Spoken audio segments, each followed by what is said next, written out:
Hello, beer drinkers, and welcome to another installment of Barrett Bros Beer Reviews. And as always, we are here to drink some beer. All right, Dave, what are we working with today? All right, what's going on, guys? We are going back with a brewery that we've done a review with before. This one's called Abnormal. Yeah, Abnormal, out of San Diego. She's a killer. Cool can, simple can. Last one we drank was orange. I believe it was a triple IPA. This is nice, cool green, kind of lime green. It's a double IPA called Sixth Course. And I'm really, really excited to try this beer.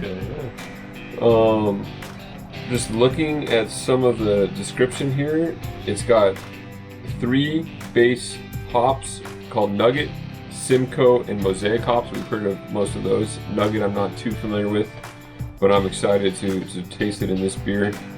And it looks like there's an experimental hop called HBC 630. A weird name for a hop. 630, and then there's an HBC 472. Looks like so fruit, citrus, tropical flavors. Some wild experimental hop madness here. And the cool thing to note about this beer is that it's only 7 days old. This was canned 7 days ago. Brought to our liquor store and picked it up. I picked it up yesterday. So I'm thrilled to try it. I mean, it's as fresh as it gets as far as canned. Kudos for distribution on Abnormal too, getting this beer that fresh. Abnormal knocking it out of the park, getting this beer a week old, cans in our hands. Yeah. In Costa Mesa here. Take it for a spin. Let's crack this bad boy open. All right.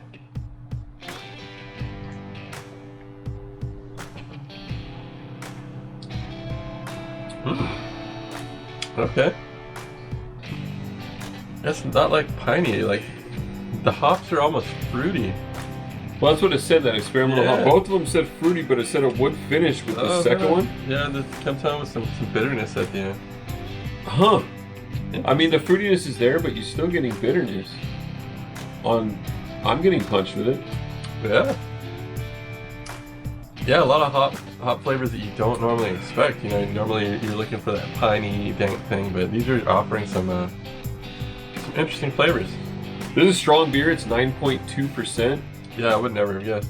Yeah, I mean, you can't fully taste the strength of it. I mean, it's a little strong for a double IPA, but it's not too strong to the point where that that's like overkilling the flavor. You know, some beers that strength and that content of the alcohol, the ABV just pushes through. This one, not so much. It's got a good smooth flavor. Yeah, it's not bad. Yeah, it really does have a nice bitter finish to it. Comes in a lot with the fruit flavors. Boom, hits the top of your palate with like a lot of fruit. Just delicious, and then towards the end, boom, you get that bitterness, like rides it home. I do get a little bit of that wood towards the finish. Grab some wood, yeah. Maybe that bitterness, you can attribute that to that wood flavor. But yeah, it's not quite a traditional IPA finish. It's more like, you know, like when you used to drink Arrogant Bastard or something, you get like that nice like bitter slam at the end. Yeah, gotcha. But not too brutal, you know. No. Yeah, fun stuff. You can tell. I mean, you can taste the freshness of the beer. Definitely, it's a fresh beer. It's smooth. It doesn't have any funk to it at all. It's definitely a great beer here. Cool. Yeah, you're nicer here than I am. It's good dark color. Your pina glass. A little darker than I expected, but yeah, not too dark. It's a great color on this nice beer. Amber color. No, nice and clear, like, you know, West Coast style IPA.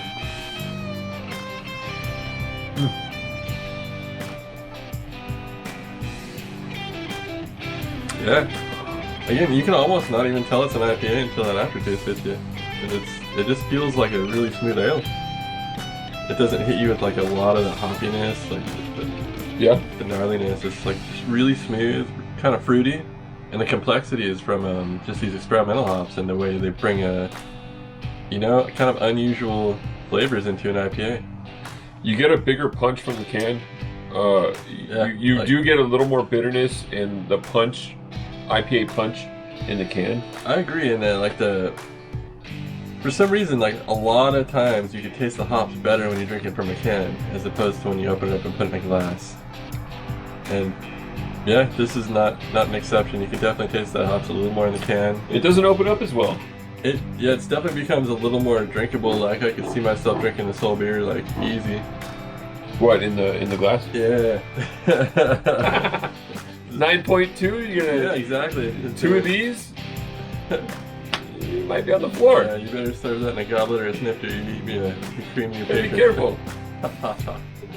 It's a damn good beer. I'm enjoying it. I think I enjoy it out of the can better than the glass. Which, I mean, so far the beers that we reviewed in this category, the IPA category, I think have opened up a little. I don't want to say better because that's the wrong word, but I think they've opened up a little less obvious, I guess, or less of a change. This one's more drastic. I think when you pour it into the glass, it definitely, the flavor profile and the punchiness, I think, changed a lot. Which the previous ones we've done, and we've done mostly IPAs. Yeah, we always like to open them up, and usually the flavor carries over really. I don't know how to say, symmetrical. Like one beer is like it's a little bit different, but this is you do lose a lot of the punch. So you think the freshness of it being canned so recently could impact that? Possibly. It's a question for our beer scholars out there. Yeah. Our scientists in the audience. Yeah, I'm curious. I mean, it's a 7-day-old canned beer, so. Either way, where do you land on this? Pretty sure where I land. I want to know where you land. Yeah, I'm kind of. I think it's a good beer.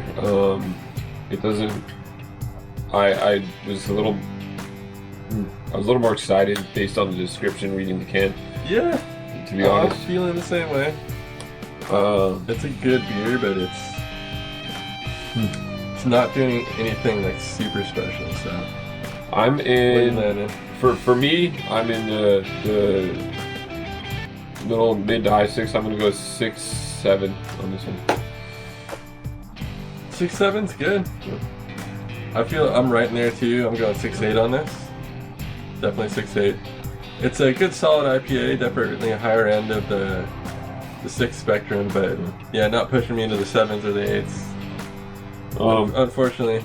It's a great brewery. I'm very excited. It's your second try at this brewery, second time tasting it. I'm excited to eventually go to the grounds and go to the tap room. And Abnormal keep killing it. It's still a great beer, and I recommend trying Abnormal and definitely tasting this beer because it is a great beer. Yeah, and as always, they put the date on the can, so if you see it in stores, flip it upside down, make sure it's fresh, and support your local breweries. Yeah, heck yeah. Hell yeah. Well, cheers, gentlemen. Cheers, guys. And ladies.